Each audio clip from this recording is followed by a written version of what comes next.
Buenos días, damos inicio a la clase de hoy. Antes de comenzar, pregunto si hay alguna duda respecto de lo que vimos en las clases anteriores, en la clase anterior. Si hay alguna pregunta que no haya quedado resolvida o resuelta, perdón, o alguna duda en general respecto del curso. No, profe. Por ahora no. Por mi parte nada, profe. Ok, gracias.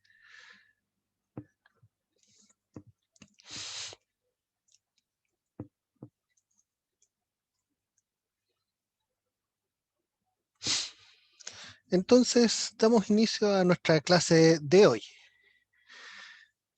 Nosotros, ¿qué habíamos visto en la clase pasada? ¿Lo recuerdan?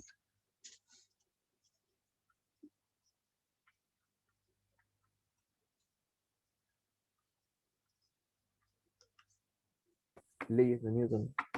Habíamos visto Fuerza constante. leyes de Newton. Y también habíamos visto fuerzas constantes.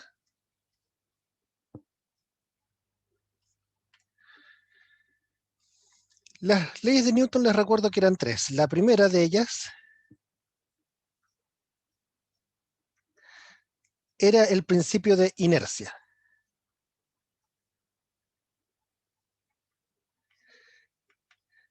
Que dice en palabras simples que todo cuerpo tiende a mantener su estado de movimiento a menos que hayan fuerzas externas que lo impidan. Entonces un cuerpo tiende a mantener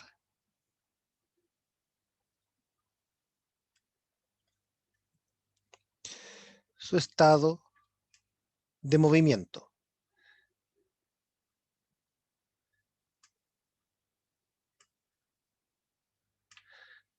¿Qué significa estado de movimiento? Significa velocidad constante.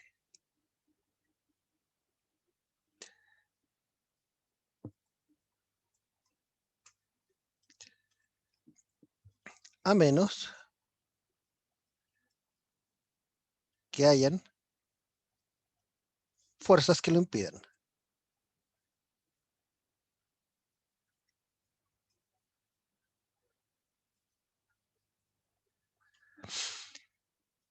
La segunda ley, que es la ley de movimiento, podemos llamarle,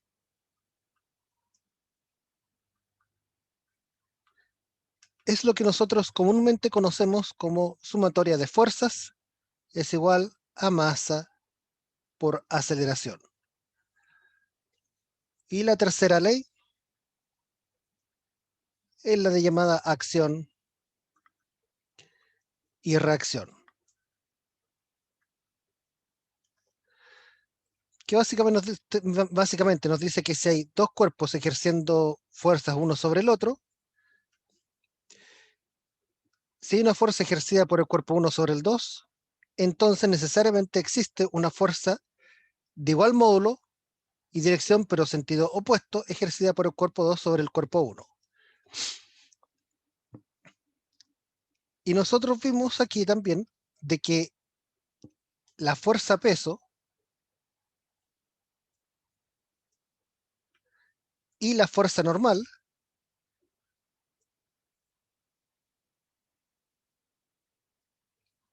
no son un par acción-reacción.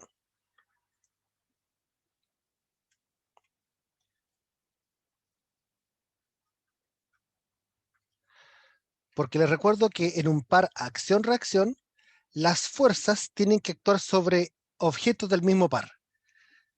La normal es una superficie la que hace fuerza sobre un objeto. Y el peso es la tierra sobre el objeto. Entonces aquí no funciona. La acción y reacción son fuerzas de uno sobre el otro y el otro sobre el uno. ¿Ya? Eso ténganlo en cuenta siempre. Y nosotros habíamos visto algunos ejemplos de fuerzas que eran importantes. Vimos también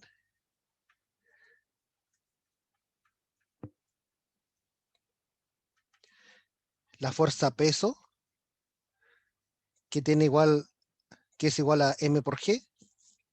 Vimos la fricción o roce, que es lo mismo. Vimos también la tensión y la fuerza normal. La fuerza normal les recuerdo que era perpendicular a las superficies. La tensión es la fuerza ejercida por cables y cuerdas. El peso es la fuerza ejercida por la Tierra sobre los cuerpos que están en su superficie.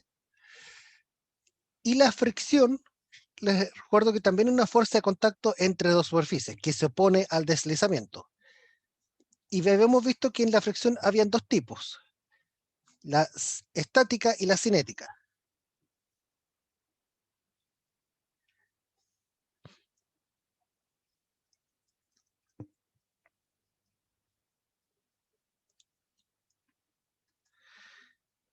La estática es la que ocurre cuando todavía no se inicia el deslizamiento y tiene un módulo que puede ser menor o igual al coeficiente de roce estático por el módulo de la fuerza normal.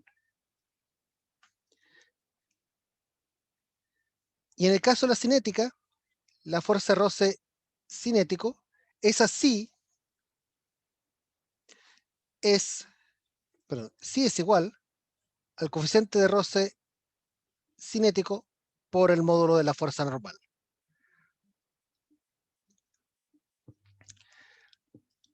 Ahora pueden darse cuenta que en el caso de la fuerza de roce cinético, hemos puesto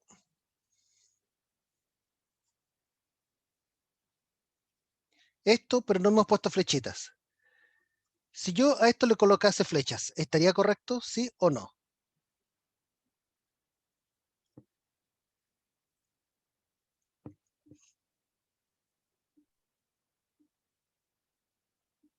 Sí. ¿Por qué? ¿Qué diferencia habría entre la versión sin flecha y No, con no flecha? estaría correcto porque no son vectores. En este caso no son vectores, ¿ya?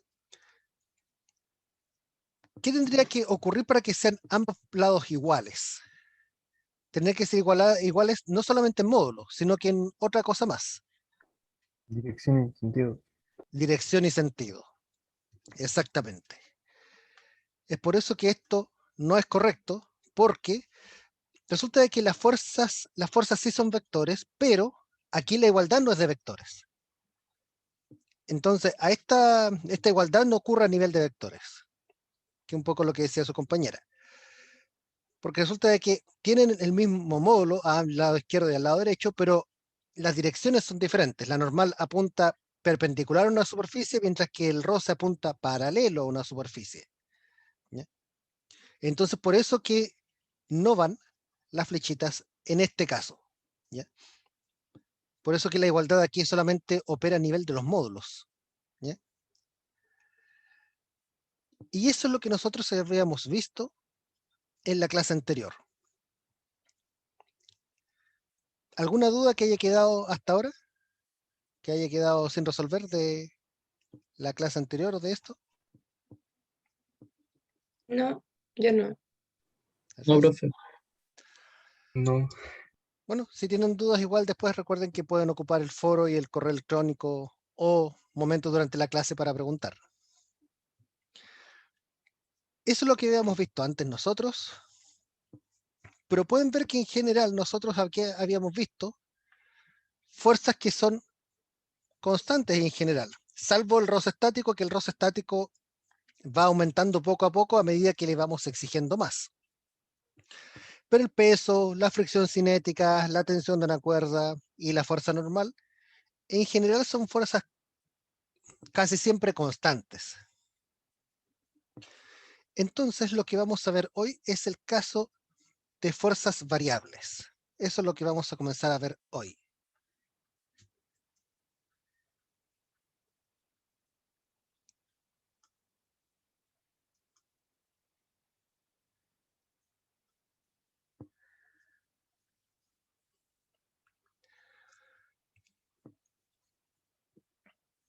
Fuerzas variables son aquellas fuerzas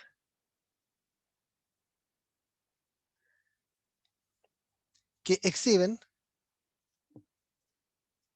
dependencia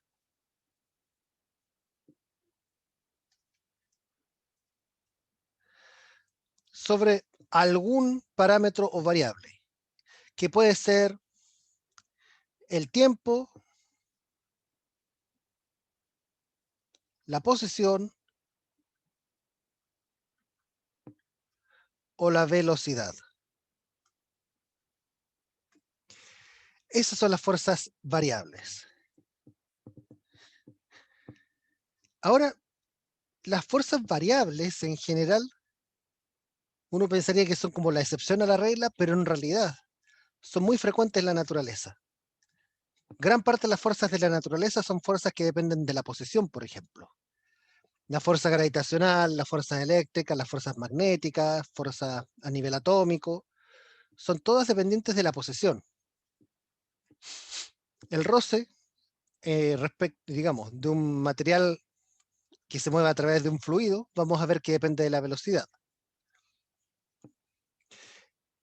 Y fuerzas dependientes del tiempo, implícitamente nosotros las encontramos todo el tiempo. Cuando uno comienza a tirar de algo o a empujar de algo, uno rara vez comienza empujando inmediatamente con una fuerza específica. Uno generalmente comienza como de a poquito y empieza a aumentar la fuerza. Ese es un ejemplo de fuerza dependiente del tiempo también. Y resulta que las leyes de Newton son válidas incluso para este tipo de fuerzas variables, ¿ya?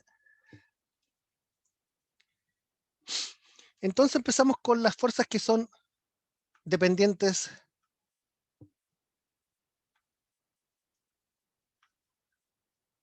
del tiempo. Una fuerza dependiente del tiempo es una fuerza tal que podría su módulo o bien su dirección o bien su sentido cambiar en el tiempo. Así que de estos tres, al menos alguno cambia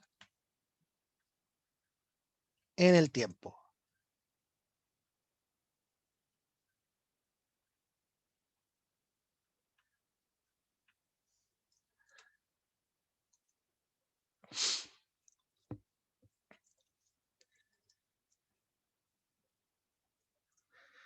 Vemos algún ejemplo que tengamos nosotros a mano.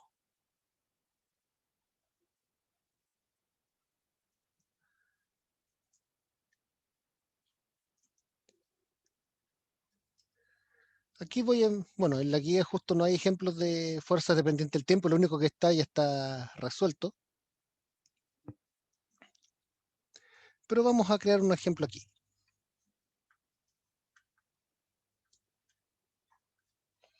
Imaginen la siguiente situación. Voy a ayudarme de la regla para poder dibujar más decentemente.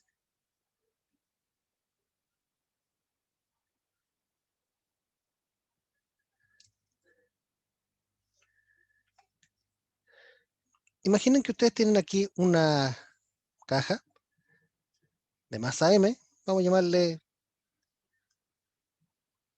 a considerar que esta masa de 5 kilogramos.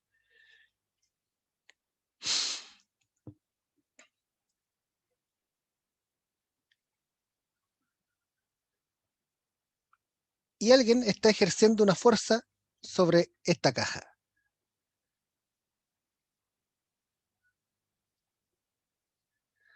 Vamos a considerar que entre ambas superficies existe aquí un coeficiente de roce estático de 0.2 y un coeficiente de roce cinético de 0.1. Y la fuerza en cuestión tiene un módulo tal que es de la siguiente forma.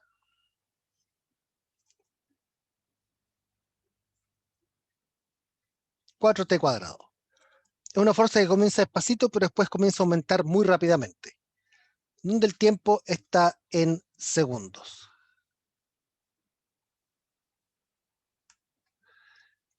Este es un tipo de problema típico en mecánica de fuerzas variables. Entonces la pregunta es, si el cuerpo está inicialmente en reposo,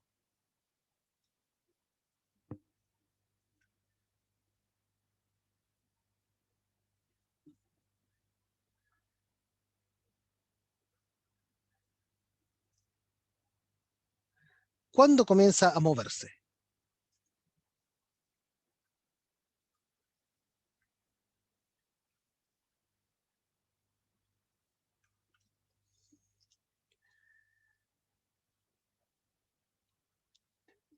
Entonces este problema es interesante. Aquí olvidé, disculpen, colocar el ángulo. Aquí son 30 grados.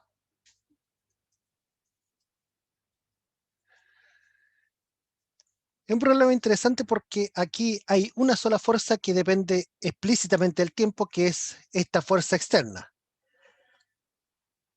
Pero esto va a hacer de que hayan otras fuerzas que en consecuencia tengan un comportamiento diferente, que van a ser específicamente la normal y el roce.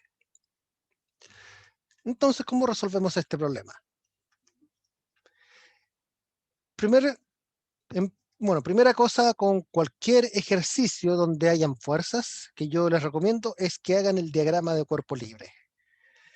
Porque es una de las formas que hay para tratar de de no olvidarse de las fuerzas existentes en el problema. ¿Cuáles son las dos primeras fuerzas que uno tiene que al tiro colocar en un diagrama de cuerpo libre? El peso y la normal. El peso y la normal, correcto.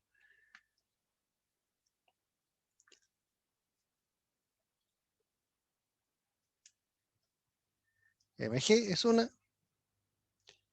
la normal es, en este caso, punta hacia arriba porque nuestra superficie está horizontal. Estas son las dos primeras fuerzas. Ahora podemos incluir las otras fuerzas, que son la fuerza F que está aquí y el roce. El ángulo que había aquí eran 30 grados.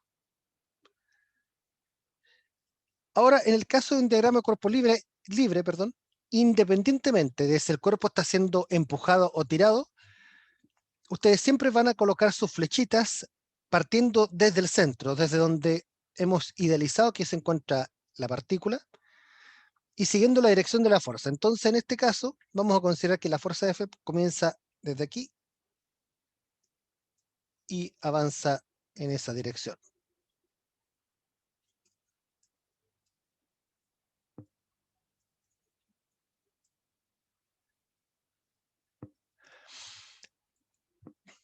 Este ángulo aquí son de 30 grados también. Y me está faltando una fuerza que es la fuerza de roce.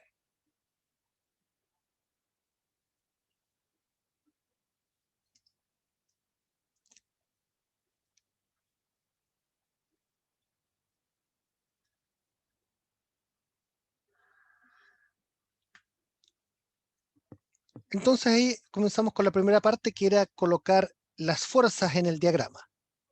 La segunda parte consiste en colocar los ejes coordenados.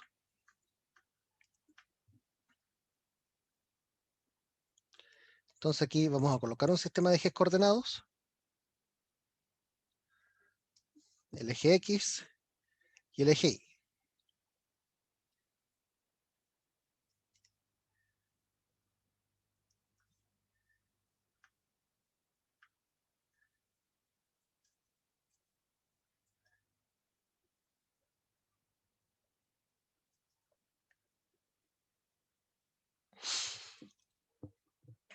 Tercer paso,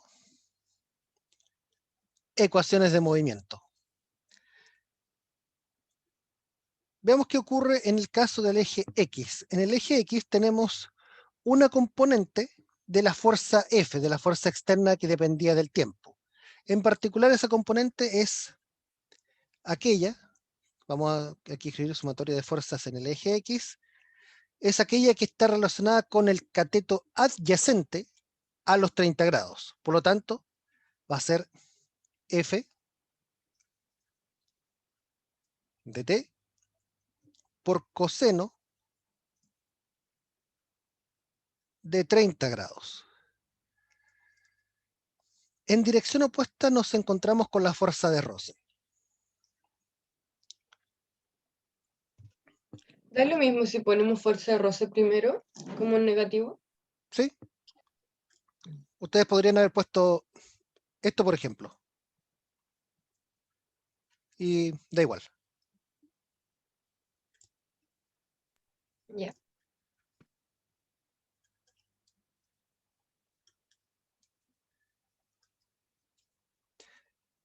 Ahora, en principio, esto todavía no se ha comenzado a mover, ¿ya?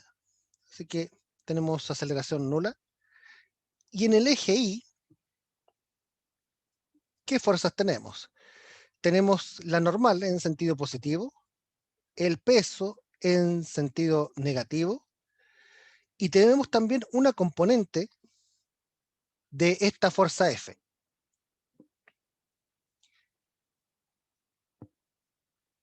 ¿Cuál componente? En este caso, es aquella componente que está frente a los 30 grados, o sea, el cateto opuesto.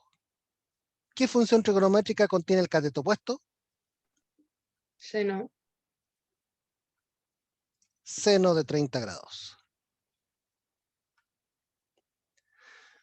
Y en el eje Y no está acelerando. No vemos que esto esté hundiéndose, ni subiendo, ni saltando, etc. Así que la aceleración en el eje vertical es 0 metros por segundo.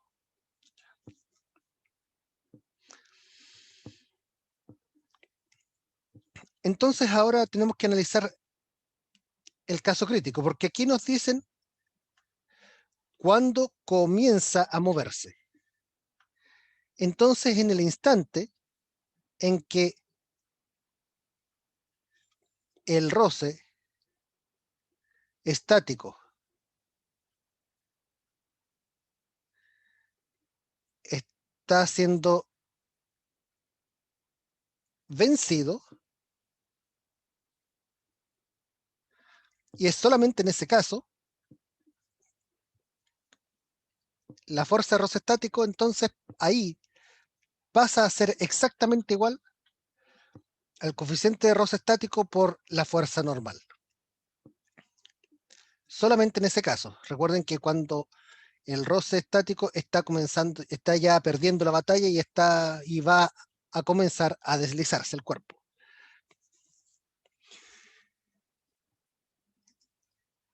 Eso por un lado. Por otro lado, recordemos que f de t eran 4t cuadrado. Reemplacemos esto en estas dos ecuaciones que tenemos aquí. La primera ecuación pasa a ser entonces 4t cuadrado, porque es f de t, coseno de 30 grados, menos el coeficiente de roce, perdón, la fuerza de roce estática, que sabemos que ahora en este caso límite pasa a ser igual al coeficiente de roce estático por la normal. Esa sería la primera ecuación, el lado derecho igual 0, y la segunda ecuación es normal menos mg menos 4t cuadrado seno de 30 grados igual 0. Así que tenemos este sistema de dos ecuaciones. Vamos a colocarle numerito a estas ecuaciones para trabajar más fácilmente con ellas. ¿Cuáles son las incógnitas que hay presentes aquí? ¿Qué cosas son las que no sabemos?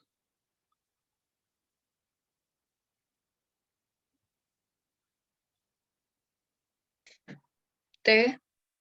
¿T? ¿Ya? ¿Qué más? La normal. y la normal, exacto. Son las dos cosas que no se saben.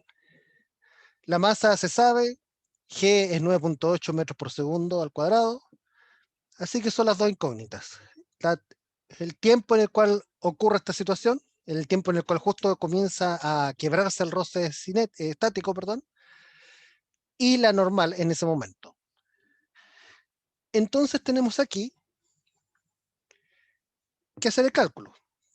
Tenemos dos incógnitas, pero a nosotros lo que nos interesa esta de aquí, nos interesa el tiempo. Entonces, si nos interesa el tiempo, lo que podemos hacer es, de alguna forma, despejar la otra variable, la que no nos interesa tanto, que es la normal, para después reemplazarla. ¿Me explico? En la ecuación número 2, por ejemplo, podemos tomar la normal y despejarla y darnos cuenta que es igual al peso, o al módulo del peso, mejor dicho, más 4t cuadrado, seno de 30 grados. Y esto ahora lo reemplazamos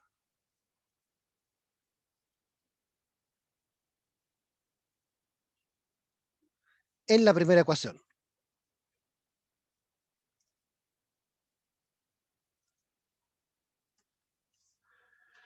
¿Y cómo nos queda? Nos queda entonces 4t cuadrado coseno de 30 grados menos coeficiente de roce estático por n. Pero n lo acabamos de despejar aquí, que entonces sería mg más 4t cuadrado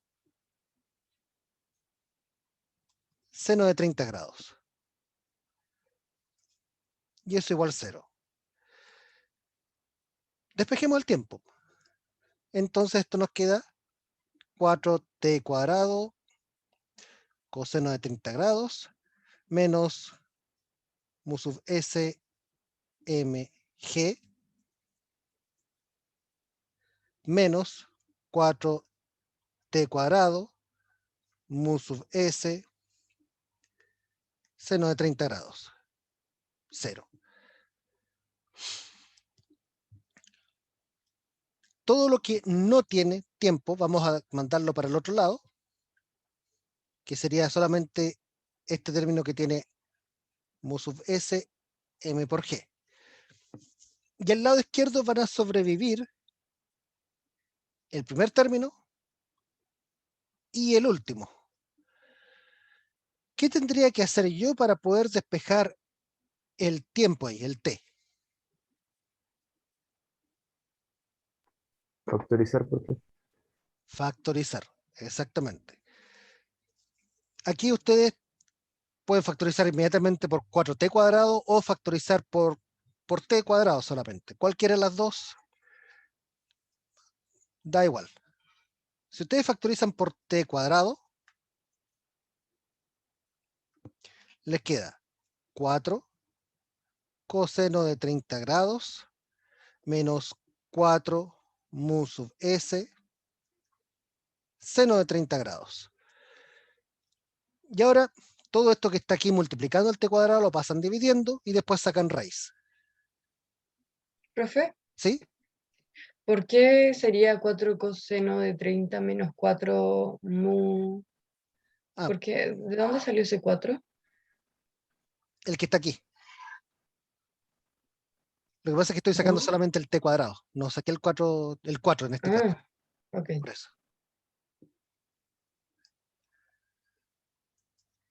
Entonces, si ahora ustedes despejan el t cuadrado, tienen que dividir esto. Esto que está aquí multiplicando la t cuadrada pasa dividiendo y después sacar la raíz cuadrada para eliminar el cuadrado que está ahí en el exponente.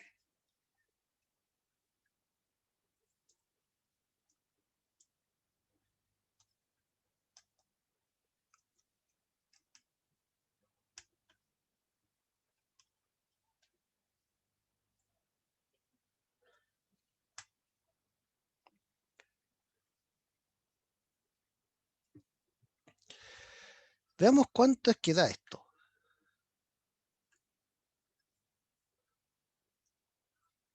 Dame un segundo.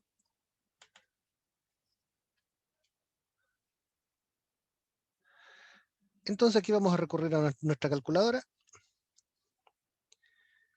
Y veamos con todas, veamos. Raíz de, abrimos paréntesis. El numerador, también vamos a colocar un paréntesis exclusivo para el numerador, tiene al coeficiente de roce cinético, la masa y la aceleración de gravedad. ¿Cuánto era cada uno? El coeficiente de roce cinético era 0.2. La masa eran 5 kilogramos y la aceleración de gravedad son 9.8.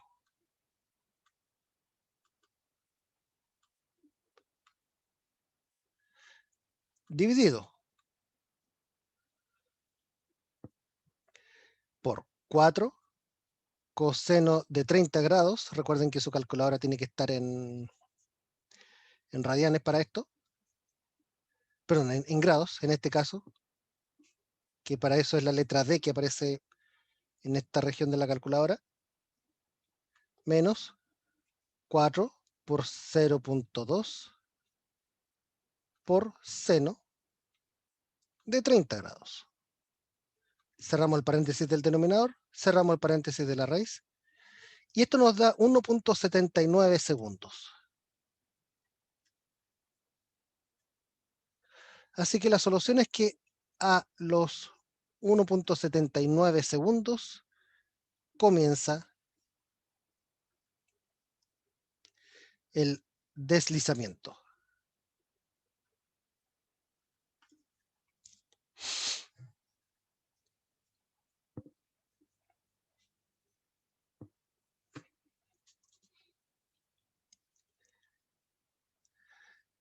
¿Dudas? ¿Algo que no haya quedado claro aquí? Voy a hacer un poco de zoom out para que puedan ver el desarrollo completo.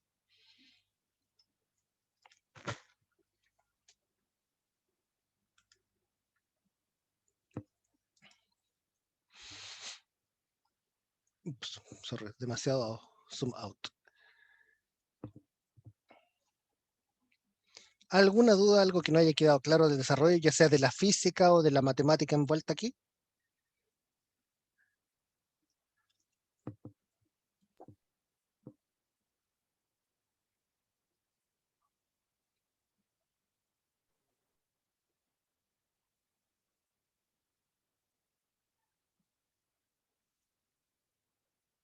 Ok, aparentemente no hay dudas por el momento.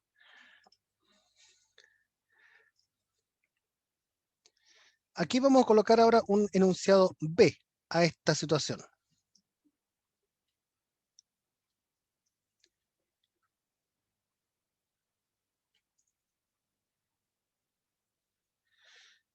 ¿Cómo cambia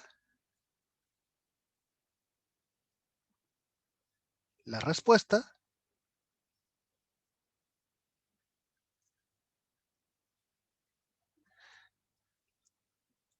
si el ángulo de 30 grados hubiese sido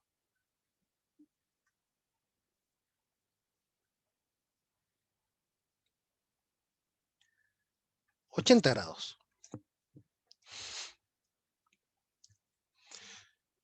¿Qué significa físicamente esto? Que la fuerza que están aplicando aquí sobre la cajita ahora ya no está tan horizontal, sino que está bastante más vertical, está casi completamente vertical. Ahora, ¿con qué nos hubiésemos encontrado aquí? Si nosotros hubiésemos hecho todo el cálculo algebraico, habríamos llegado a una expresión algebraica muy similar, solamente que en lugar de 30 grados habríamos tenido 80 grados en los respectivos cosenos y senos. Así que aquí vamos a colocar 80 y 80 aquí también. Si hacemos este cálculo, pueden darse cuenta que nos da un error matemático. ¿Alguien intuye el por qué?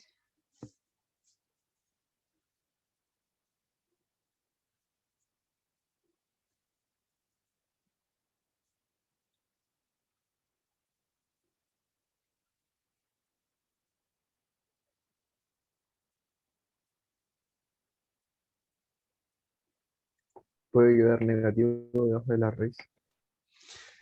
Efectivamente es por eso. En este caso, cuando ocurre que el ángulo es de 80 grados, el argumento o el interior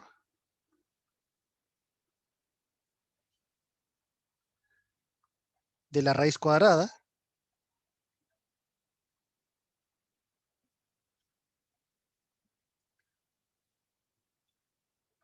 queda negativo. Y por lo tanto queda esto tratando de sacar la raíz cuadrada de un número negativo. Eso al menos no tiene solución en los números reales.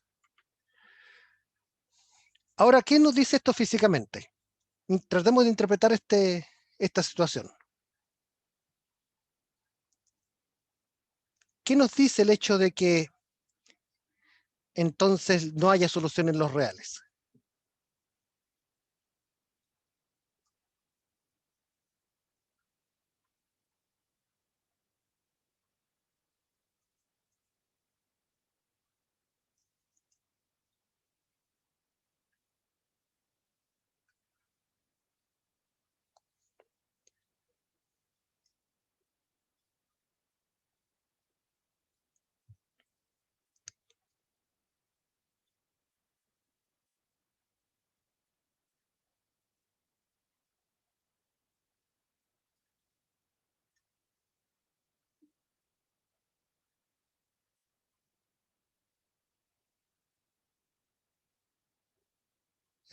Pregunta, ¿no se le ocurre o se fueron de la clase? No, se ocurre. ¿Qué consultó, profe? Que mira, que se supone que si nosotros aumentamos demasiado el ángulo, la fuerza está demasiado empinada, en lugar de ser 30 grados van a ser 80 grados. Nos encontramos con que esto no tiene solución en los reales porque el interior de la raíz cuadrada da negativo. Entonces, ¿qué significa eso en términos físicos? Porque ya vimos ahora la parte matemática, que el interior de la raíz cuadrada es negativo, que esto no es resoluble en los reales. ¿Pero qué significa físicamente? ¿Se va a mover la caja en algún momento? Mm, No. Efectivamente, no se mueve. La caja nunca comienza a deslizar. Ahora, ¿cómo se entiende eso desde un punto de vista más intuitivo y no tan matemático? Si esta fuerza que está aquí, la F de t, hubiese sido una fuerza bastante más empinada en cuanto a ángulo, entonces estaría haciendo bastante esfuerzo en contra del suelo que hacia adelante. Eso significaría que estaría haciendo que la fuerza normal aumente, aumente y aumente sin control. Pero si aumenta mucho la fuerza normal, también puede aumentar mucho la fuerza de roce. Entonces lo que ocurre aquí, como ustedes pueden ver incluso desde las mismas ecuaciones de movimiento y desde la solución, es que ocurre una especie de balance o de competición, mejor dicho, en realidad una competición entre la componente de la fuerza que intenta empujar la caja hacia adelante y el roce que al mismo tiempo depende de la normal y que la normal también depende de cuánta fuerza estoy aplicando. Entonces, ahí es donde ocurre esto. Si en esta competición gana la componente que tiende a ir hacia adelante, la caja se va a mover en algún momento, como lo vimos recién. Pero si en esta competición gana el roce, nunca comienza el movimiento.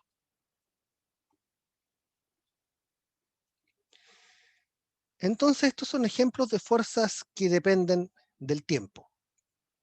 ¿Ya? Ahora, aquí yo les mostré un ejemplo particular de una fuerza dependiente del tiempo, que era una fuerza dependiente del tiempo, pero que además exhibía una inclinación, ¿ya? Para mostrar un problema con una complejidad un poquito mayor. Ahora, estas no son las únicas fuerzas que dependen de algo. Resulta que también existen fuerzas que dependen de la posición y de la velocidad. Vamos con las que dependen de la posición.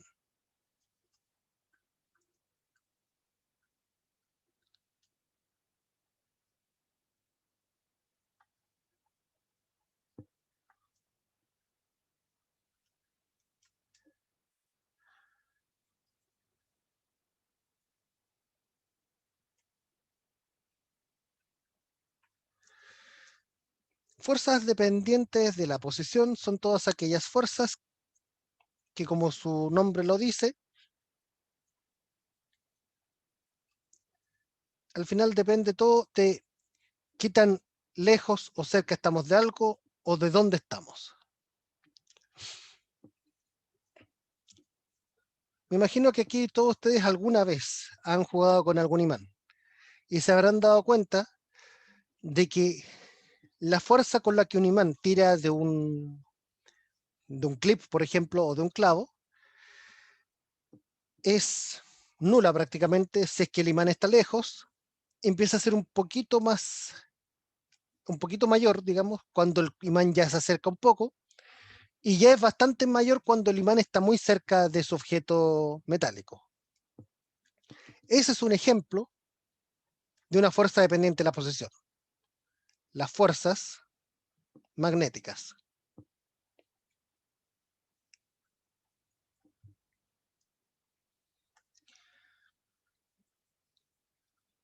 Ahora no son las únicas fuerzas dependientes de la posición.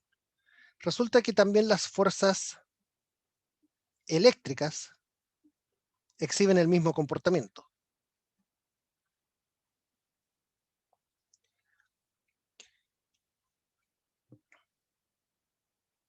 Y también la fuerza de gravedad. Solo que la fuerza de gravedad puede mostrar o ver o evidenciar ese comportamiento a escalas mayores. Profe, ¿y la elástica cuál sería entonces? La fuerza elástica es una de estas fuerzas. La vamos a ver justamente en un rato más.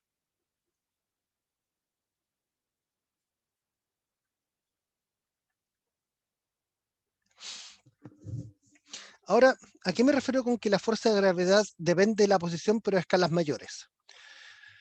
Si ustedes tratan de medir el peso de algo o de alguien en la base de un edificio y en el piso 20 de ese mismo edificio, no van a encontrar gran diferencia.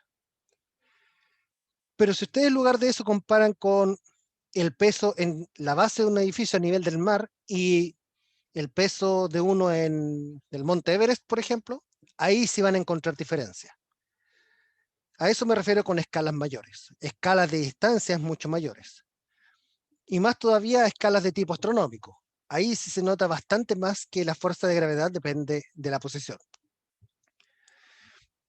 Y en particular en este curso nosotros vamos a estudiar las fuerzas elásticas, que esas son las que nosotros vamos a darle bastante énfasis a lo largo de este curso, no solo ahora, sino que en semanas siguientes también.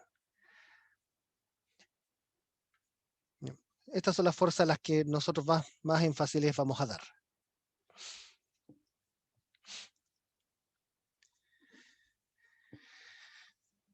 Si ustedes tuviesen que definir qué significa elástico, ¿qué me dirían ustedes? Así en palabras simples, nada muy técnico.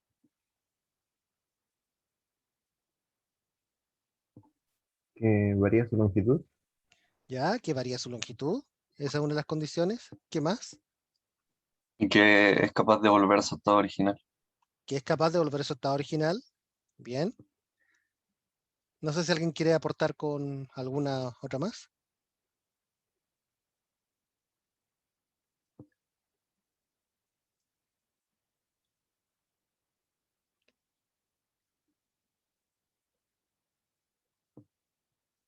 No, por ahora no. Ok. Entonces, resulta que efectivamente cualquier cosa es de tipo elástico cuando puede variar su longitud, cuando puede también volver a su posición original, pero no solo eso, sino que también cuando además tiende a querer volver a su posición original. Porque ustedes pueden tener algo que a lo mejor ustedes deforman y se queda tal cual como ustedes lo dejaron. ¿Ya? Eso sería deformable, pero no necesariamente elástico. Pero piensen en un resorte o en un elástico típico de los de la ropa. Ustedes lo estiran y el elástico apenas lo sueltan, tiende a volver a su longitud original. Lo mismo pasa con el resorte. O piensen también en una goma. Ustedes aprietan la goma y efectivamente cambió sus dimensiones, pero apenas soltaron la goma, volvió a su longitud original. Esa es una de las principales características de las fuerzas elásticas, que tienden a restaurar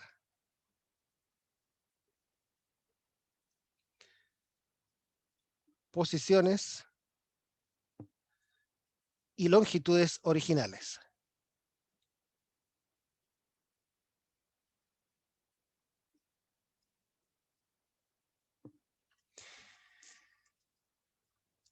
Ese es el principal detalle de las fuerzas elásticas.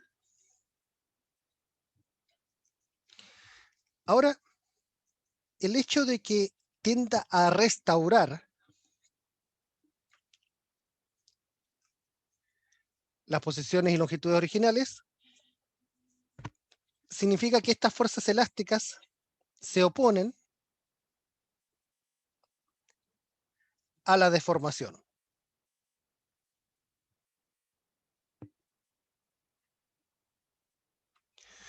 Ustedes deforman un trozo de neumático o de goma, ¿y qué es lo que hace este? Tiende a volver. Ustedes doblan una regla, no mucho para que no se rompa. Si ustedes la doblan un poco, la sueltan y tiende a volver. Entonces las fuerzas elásticas son fuerzas que se oponen a la deformación. Ya tratan de volver a como estaban antes. Y aquí en particular nosotros vamos a ver un caso bien particular de las fuerzas elásticas, que es el de los resortes.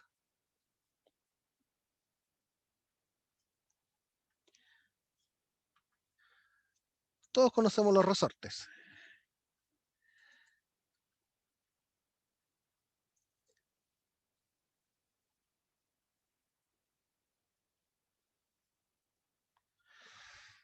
Resulta que los resortes tienen una característica bien particular. Mientras más ustedes los deforman, más fuertes intentan volver a su posición original.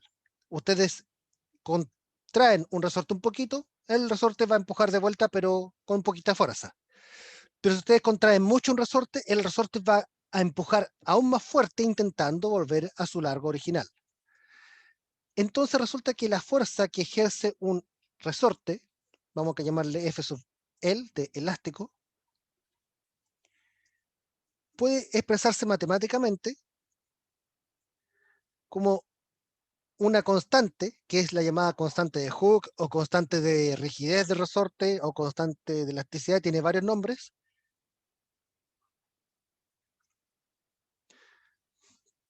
por la deformación y con un menos antes. Vamos a interpretar cada término. Ese menos es el que da evidencia de la oposición a la deformación.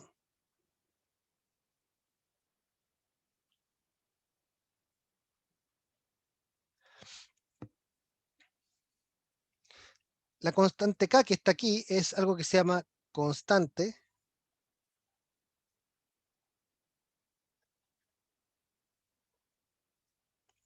de Hooke. Y por último, ese delta L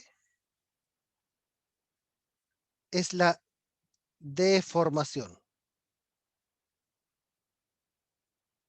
La deformación también tiene un sentido. Si ustedes estiran el resorte o lo contraen, es diferente. Esto que está aquí, todo esto esta ecuación que hemos mencionado aquí, es lo que se llama ley de Hooke.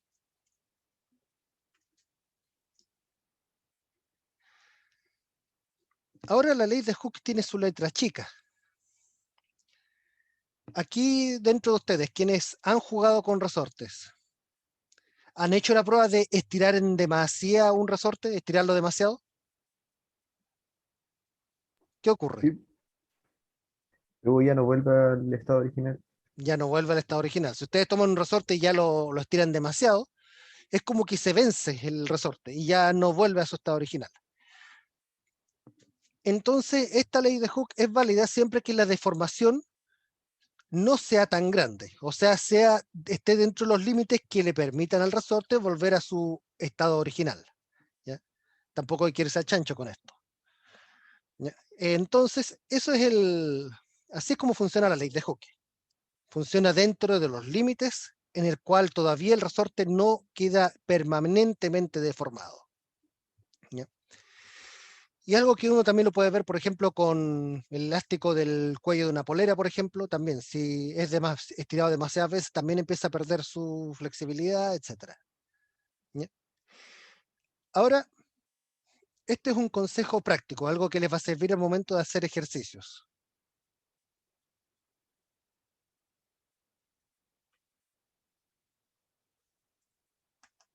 Momento de hacer ejercicios de física me refiero.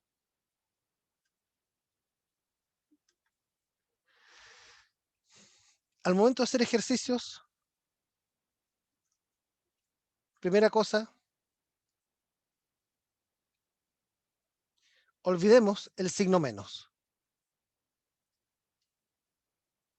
Y segunda cosa,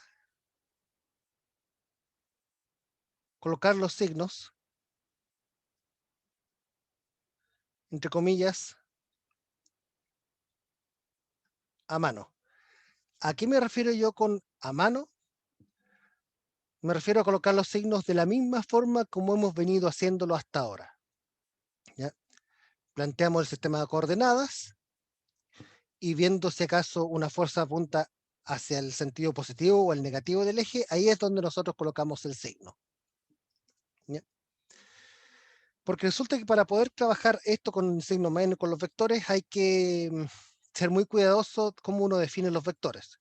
Para mejor evitar tanto lío, mejor es que al momento de hacer ejercicios nos olvidemos por el momento del signo menos, trabajemos solamente con los módulos al final, como lo hemos venido haciendo hasta ahora, y los signos simplemente van siendo colocados a medida que la situación nos vaya pidiendo.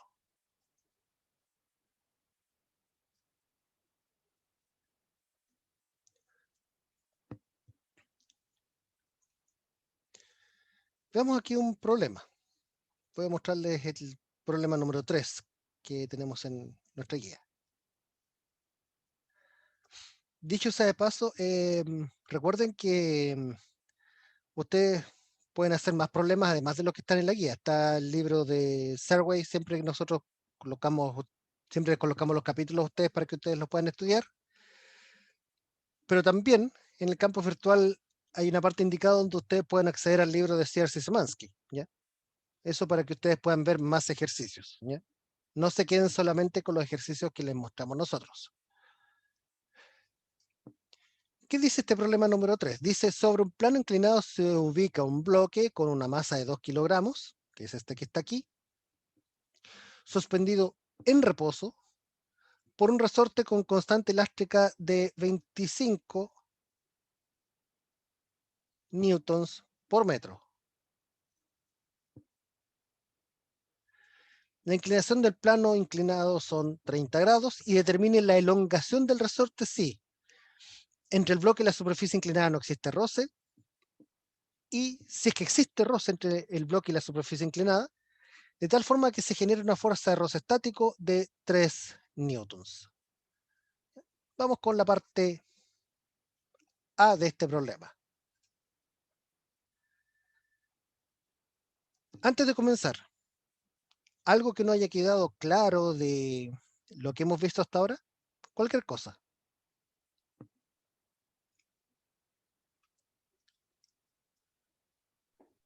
Todo bien. Recuerden que para preguntar pueden abrir su micrófono en cualquier momento y preguntar, o usar el chat también. Si es que no quieren ocupar la voz, pueden ocupar el chat también. Entonces, vamos con la parte A. Diagrama de cuerpo libre. Como ya les dije alguna vez, en todo problema de fuerzas es mejor que hagan el diagrama de cuerpo libre.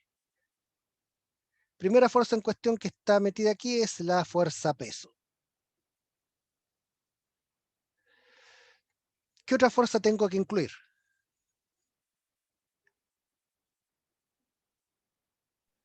La elástica, La elástica, ya, bien. Ups, la normal. y la normal. Ya. Empecemos con la normal, ¿ya? ¿Para dónde va la normal típicamente? Para arriba. Es verdad que en la mayoría de los problemas la normal va para arriba, ¿cierto? Pero recuerden que la palabra normal en términos matemáticos se refiere a algo que es perpendicular.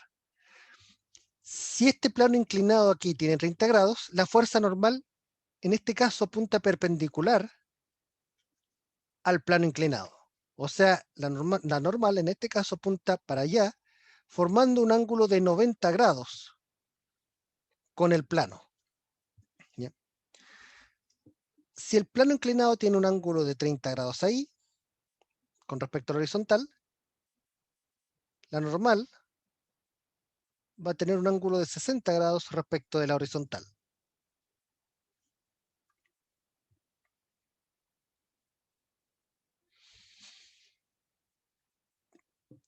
Y también su compañera decía la fuerza elástica, tenemos que incluirla también. La pregunta es, ¿para dónde va? ¿Para dónde va esta fuerza elástica?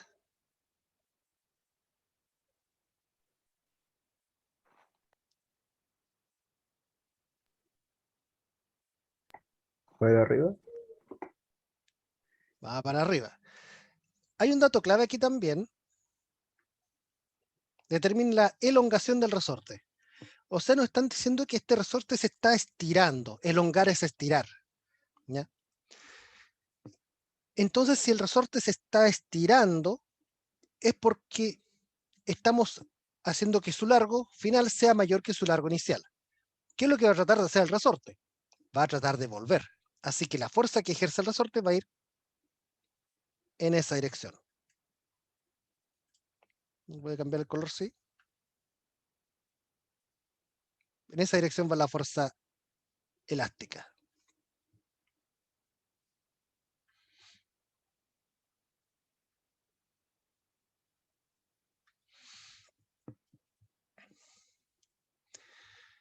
Y en la parte A no nos quedan más fuerzas, ¿ya? Todavía no hay roce. Así que ahora dibujamos nuestro sistema de coordenadas. Si no hubiese estado el resorte, esto tendería a caer hacia abajo o en diagonal.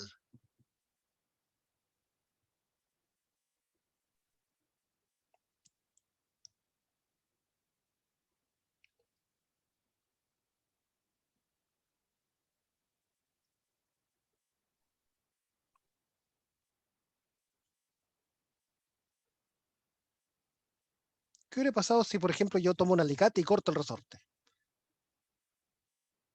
Esta masa, ¿cae para abajo o cae en diagonal? Y en el chat alguien me dice en diagonal. Claramente en diagonal porque no puede caer para abajo, digamos. O sea, me refiero en dirección vertical hacia abajo porque el plano inclinado está impidiéndolo. Entonces, esto en caso de acelerar, va a acelerar siempre en forma paralela al plano inclinado. Y es por eso que la recomendación aquí es que el sistema de ejes coordenados, ustedes lo dibujen también paralelo al plano inclinado. Recuerden que es mejor dibujar el sistema coordenado de modo tal de que si en algún momento esto acelera, la aceleración quede completamente contenida en uno de los ejes y no haya que descomponer la aceleración en componente vertical, componente horizontal. Vamos viendo los ángulos aquí.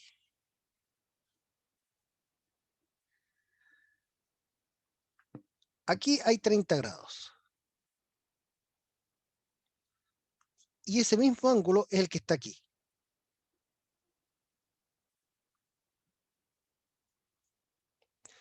Pueden verlo de la siguiente forma. que si 30 grados es lo que se necesitó para tomar esta fuerza y levantarla hasta ahí,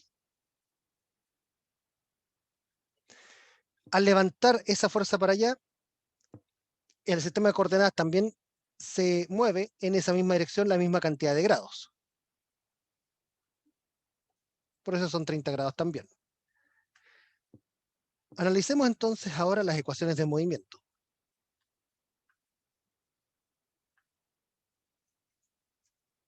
Suma de fuerzas en el eje X. Tenemos una componente del peso en la dirección de X. Aquí olvidé colocar los nombres, disculpen.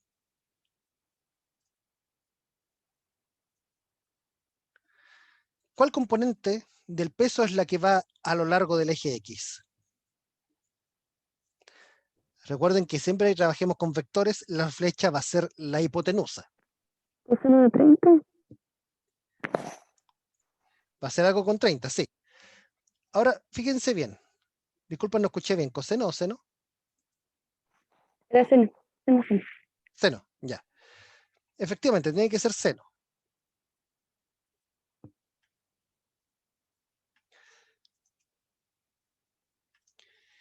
¿Por qué tiene que ser seno? Porque fíjense que, como ya les dije recién, las flechas siempre van a ser las hipotenusas de triángulos rectángulos. En este caso, la parte horizontal, pueden ver que es el cateto opuesto a los 30 grados.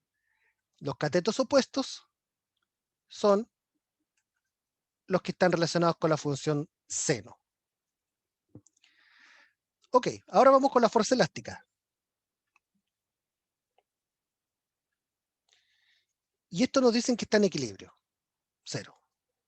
Suma de fuerzas en el eje Y va a ser al revés. Tenemos la normal menos la componente vertical del peso, que ahora va a ser mg por el coseno. Y a nosotros nos piden la elongación del resorte. Nosotros sabemos que el módulo de la fuerza elástica, solamente el módulo, va a ser igual a la constante de Hooke por la deformación del resorte. Así que ustedes aquí pueden tomar la ecuación número 1 y despejar.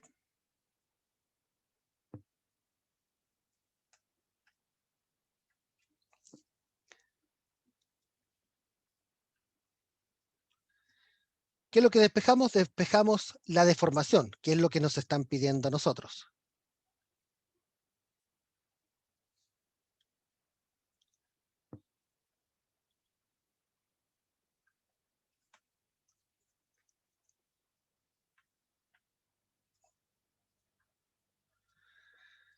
Y ahora colocamos todo esto en nuestra calculadora. Veamos cuánto da. Por un lado tenemos la masa, nos dicen a nosotros que la masa es de 2 kilogramos.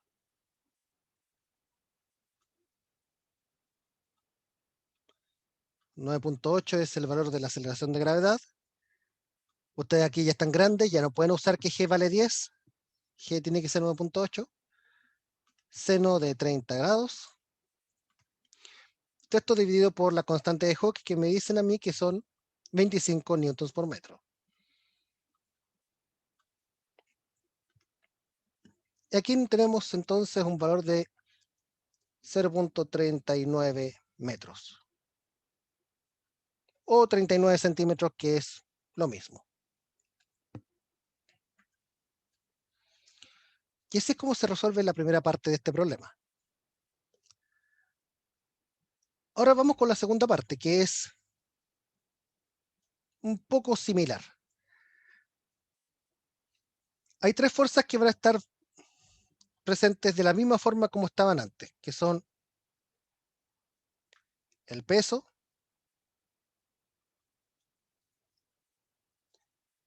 la normal,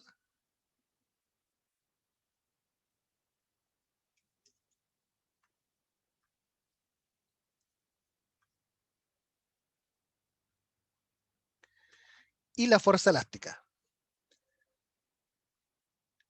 Nuevamente nos preguntan por la elongación del resorte, así que la fuerza el resorte se está estirando, la fuerza elástica tiende a contraerlo de vuelta. Por eso que sabemos que va hacia arriba.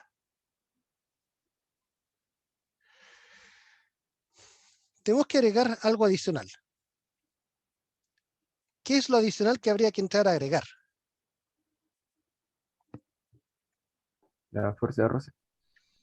La fuerza de roce. La pregunta del millón aquí. ¿La fuerza de roce va a cuesta arriba o va a cuesta abajo? En una situación de plano inclinado puede ir tanto para arriba o puede ir tanto para abajo, dependiendo de la situación específica que estemos analizando. Pero pensémoslo así. Por un lado, si esto tiende a caer, ¿ya? Si esto tiende a caer, el roce tendría que ir empujando cuesta arriba. Eso por un lado, ¿ya? Vamos a suponer entonces de que el roce va a cuesta arriba.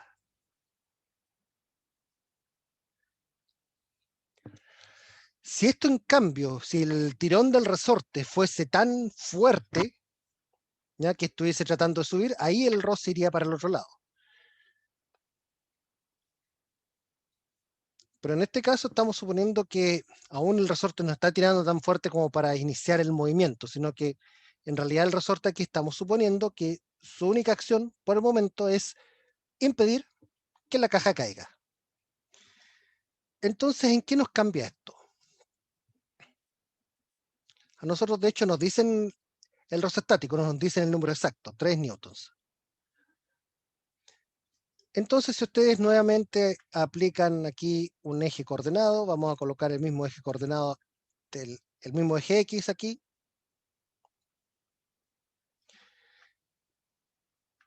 Y calculan las ecuaciones de movimiento, al menos para el eje X. Vamos a ver que es mg seno de 30 grados menos k por delta L menos la fuerza de roce estático. Y es igual 0. Por lo tanto, despejamos también cuánto vale delta L acá y les va a dar que es mg seno de 30 grados menos el módulo de la fuerza de roce dividido por k.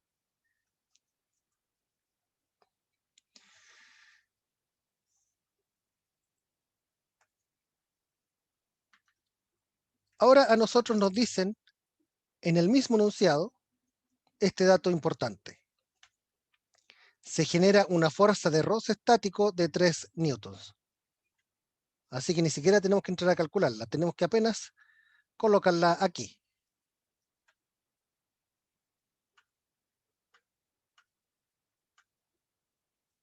Y les da 2.27, perdón, 0.27 metros o 27 centímetros. Profe, ¿Sí? Profe, se ve solo la solo se ve la calculadora. calculadora. Ups, disculpen. Ya, ahí sí. Creo que al menos vieron el Ahí resultado sí. del cálculo, ¿cierto? Sí. Ya. Muchas Sí, gracias por avisarme. Sí. el resultado se vio claro. Ya, ok, ya. Sí, gracias por avisarme. Entonces, pueden ver que en este caso el roce incluso está ayudándole al resorte. Sin roce el resorte tenía que estirarse 39 centímetros para sostener a la caja, pero habiendo roce ya ahora tiene que estirarse apenas 27 centímetros, es bastante menos. Entonces en este caso el roce sirvió de ayuda incluso, le sirvió como una ayuda al resorte para que no tuviese que esforzarse tanto en sostener la caja en el plano inclinado. ¿Consultas? ¿Dudas? ¿Algo que no haya quedado claro aquí?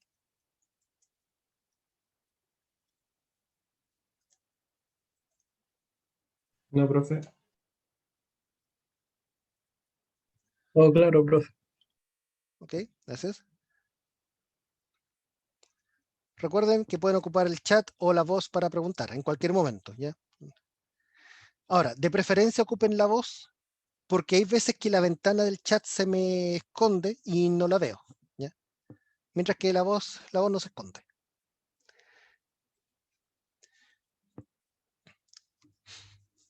Entonces hemos visto hasta ahora fuerzas que dependen de la posición, fuerzas que dependen del tiempo, y habíamos anticipado que habían fuerzas que dependían de la velocidad.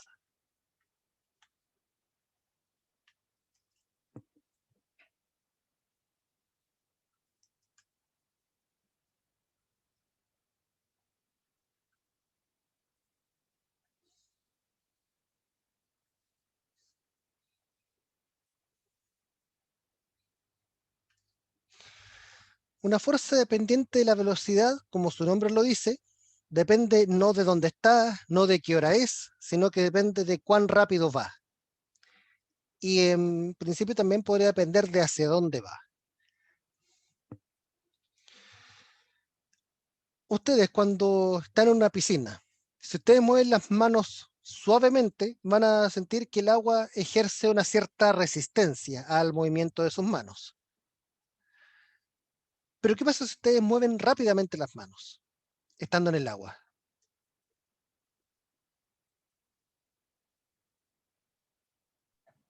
El agua impide que se mueva fácilmente las manos. El agua impide que se mueva fácilmente la mano. Pero extrañamente eso ocurre cuando ustedes mueven la mano rápido, no cuando la mueven lento. Ese es un ejemplo de una fuerza dependiente de la velocidad. Entonces aquí como ejemplo están las fuerzas de resistencia,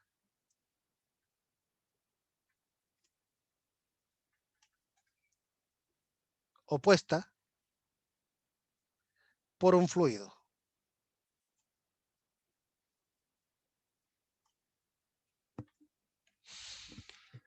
Ahora, fluido en física tiene una definición un poco más general que en el caso cotidiano. En el caso cotidiano, uno habla de fluidos para referirse a líquidos, ¿cierto? Pero en física, un fluido es casi cualquier cosa que no sea sólida. Y en ese sentido, un fluido puede ser un líquido, pero también puede ser un gas.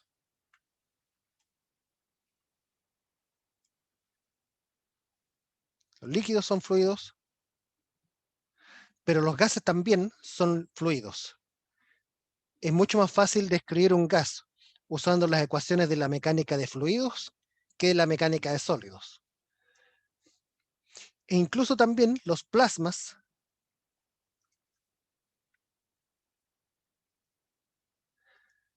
también son fluidos. Porque de hecho un gas, un plasma se parece mucho a un gas, solamente que tiene un cierto grado de ionización y exhibe ciertos comportamientos de tipo colectivo. Entonces aquí tienen ejemplos de 3 tipos de fluidos: líquidos, gases y plasmas. Ahora, ¿cómo es que funciona la resistencia ejercida por un fluido? Es algo que nosotros aquí vamos a llamar fuerza viscosa, ¿ya? Tiene bastantes nombres esto: fuerza viscosa, roce viscoso, roce del fluido, resistencia del fluido, viscosidad, resistencia viscosa, tiene varios nombres, ¿ya? Así que no se dejen confundir por los nombres. Pero básicamente la fuerza viscosa es un tipo de fuerza de roce causada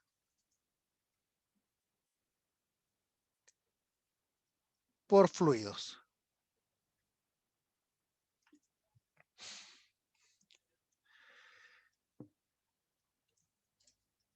Es diferente a la fuerza de roce debido a superficies, que son el roce estático y el roce cinético, como los vimos hasta hace un rato atrás. En el caso del roce causado por fluidos existen varios tipos, pero aquí vamos a estudiar 2 en particular. Uno de ellos es uno en el cual la fuerza depende del módulo de la velocidad y otro en el cual hay una constante multiplicando al cuadrado de la rapidez o al cuadrado del módulo de la velocidad. ¿Ya?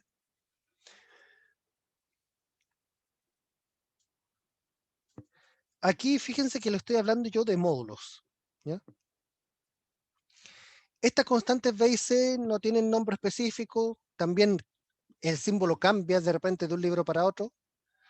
Lo importante es que ustedes les digan si la fuerza viscosa es proporcional a la velocidad o al cuadrado de la velocidad. Eso es lo importante aquí.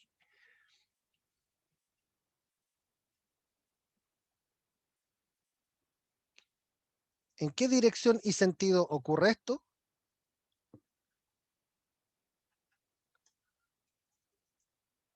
Ocurren oponiéndose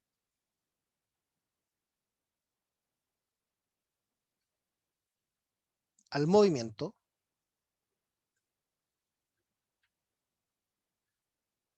a través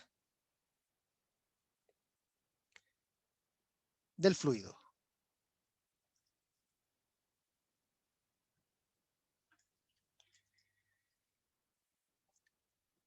Entonces esto explica por qué ustedes mueven la mano rápido en la piscina y el agua ejerce una resistencia fuerte, pero si la mueven lento, no. Aquí está la explicación. Ahora, ¿cuándo es que funciona uno y cuándo es que funciona el otro? Depende de varios factores. El primero de ellos, ustedes recordarán que en el caso de la fuerza de roce estático y de roce cinético estaban los coeficientes de roce. Y esos coeficientes de roce dependen no de la forma de los objetos, porque aquí pueden ser objetos con forma, ahí podían ser objetos con forma de caja, con forma de estrellita, con forma de manzana, y daba igual. Lo que importaba era los materiales que están en contacto. Pero en el caso de las fuerzas viscosas, estas constantes que están aquí, la B y la C, dependen no solo de los materiales, o sea, el material del objeto y el material del fluido, sino que también depende de la forma del objeto. Y es algo que yo creo que ustedes también han visto bastante bien. Si ustedes toman una hoja, una hoja de papel y la apretan formando una bola y después la dejan caer, va a caer sin mayor problema. Pero si la misma hoja ustedes la dejan caer, pero estando estirada, se demora bastante más en caer. Y es porque el aire está ejerciendo resistencia. Pero pueden darse cuenta que sobre incluso el mismo objeto, que era la misma hoja de papel, la fuerza cambiaba si es que la forma del papel era una o era otra. Lo mismo ocurre en la piscina. Si ustedes colocan la mano así como con forma de cuchillo y pasan la mano rápido, no va a ser igual que si ustedes colocan la palma abierta y tratan de pasar la mano por el agua.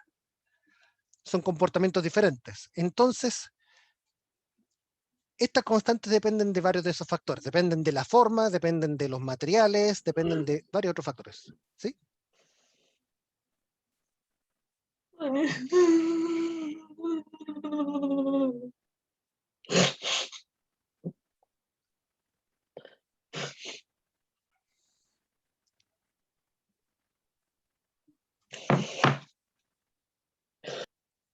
Ya. Ok, nos vamos. Entonces, en el caso de las fuerzas viscosas, las fuerzas son dependientes de la rapidez o de la velocidad. Ahora, ¿eso qué implica en términos de movimiento a través de un fluido? Piensa en el caso de un paracaidista.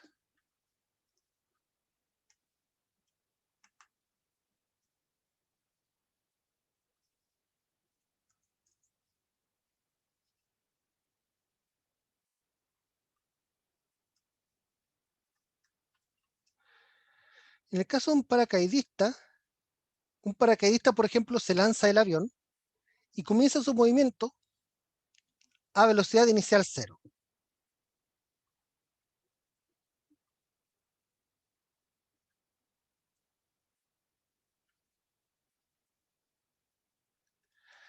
O sea, si no se está moviendo con respecto al aire, entonces el aire no va a ejercer resistencia. Pero a medida que cae,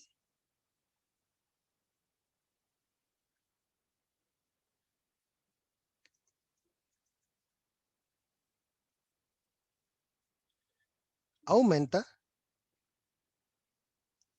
la rapidez de la caída.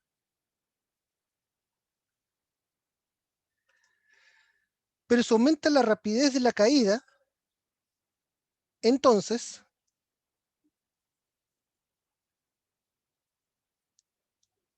aumenta el roce viscoso.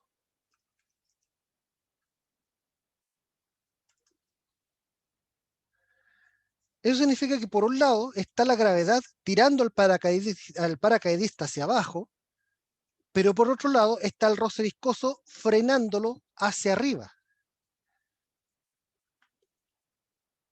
Eso significa de que puede en algún momento llegar la situación en la que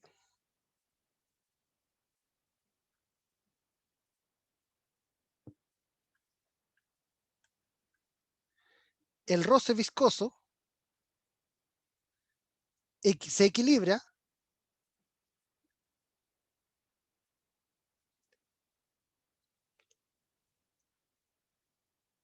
con el módulo de la fuerza peso.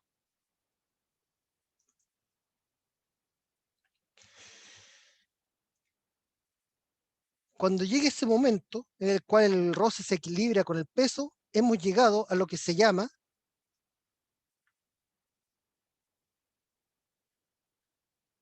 velocidad o rapidez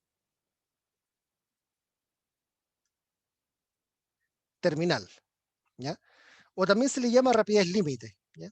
Es el otro nombre que tiene, terminal, límite, final, whatever. Tiene esos nombres. Entonces, ¿cómo es que uno calcula esas rapideces terminales? En el primer caso, si es que la fuerza viscosa es proporcional a la rapidez, entonces la rapidez terminal se obtiene cuando esta fuerza es igual al peso. De modo que la rapidez terminal se puede calcular como mg dividido por esa constante b. O sea que en el primer caso la rapidez terminal es proporcional al peso del objeto. ¿Ya? Ahora insisto, esta constante b tiene mucha información también ahí. Caso 2, en que la fuerza viscosa sea proporcional al cuadrado de la rapidez. Entonces se logra la rapidez terminal cuando la fuerza de roce viscoso es igual al peso. Entonces en este caso la rapidez límite pasa a adoptar esta forma.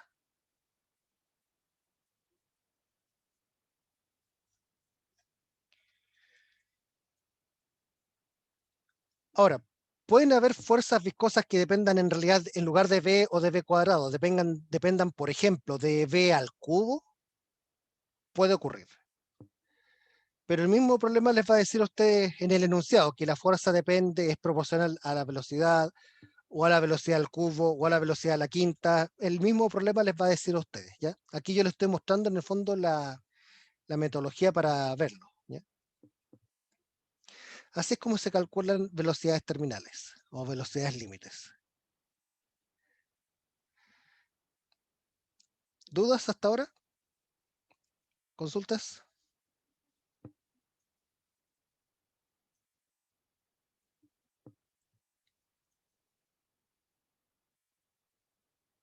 No, profe.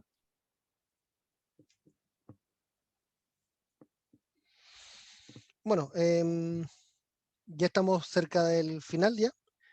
Como último comentario, es común que el caso 2 se vea más frecuente a velocidades altas, ¿ya? El caso 1 es más visible a velocidades bajas. Eso significa que, por ejemplo, un objeto cayendo, por ejemplo, un objeto típico, una hoja, una pelota, cayendo en el aire, se rija por la primera ley, la del caso 1. Una piedra en el agua también. Es el más probable que se rija por la primera ley. Pero, por ejemplo, una bala yendo en el aire, lo más probable es que se rija por la segunda ley. ¿Ya? Entonces tiene un comportamiento más complicado. ¿Ya? Bueno, eso vamos a dejar por hoy. Vamos a dejar hasta aquí, perdón, la clase de hoy. Y mañana vamos a reforzar un poco el concepto de viscosidad.